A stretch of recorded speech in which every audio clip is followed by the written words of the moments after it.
माझ्या हातचे कांदेपोहे आमच्या घरातल्यांका सगळ्यांकाच आवडतात आणि एकदा का एखादो पदार्थ आपल्या हातचो आवडलो की मग तो आपल्याकच बनवून लावतात ही म्हण आमच्या घरात पण लागू होता।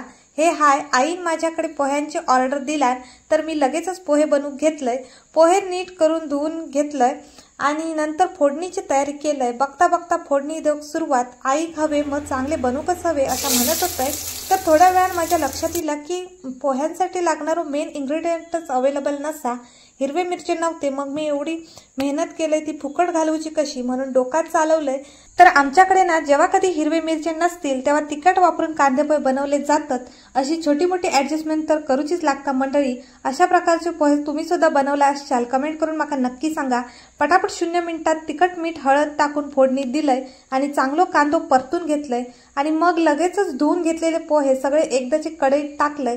थोडा वेळ वाफ येऊसाठी प्लेट मारून ठेवलंय आणि इकडे आपले गरमागरम पोहे तयार। पोटात भूक लागलेली असली की काय पण चालता। गरमागरम सर्व केलंय त्यामुळे सगळ्यांका जामच आवडले। आईक म्हटलंय पाहुणे बघू केल्यावर मी असेच पोहे बनवणार हय। तर आई हसूक लागली। व्हिडिओच्या नादात शेंगदाणे घालूचे विसरलंय। दुपारी क्लासरूमची साफसफाई केलं। मोठो व्लॉग इलो हा नक्की जाऊन बघा। भेटतोय नेक्स्ट व्लॉग मध्ये। बाय।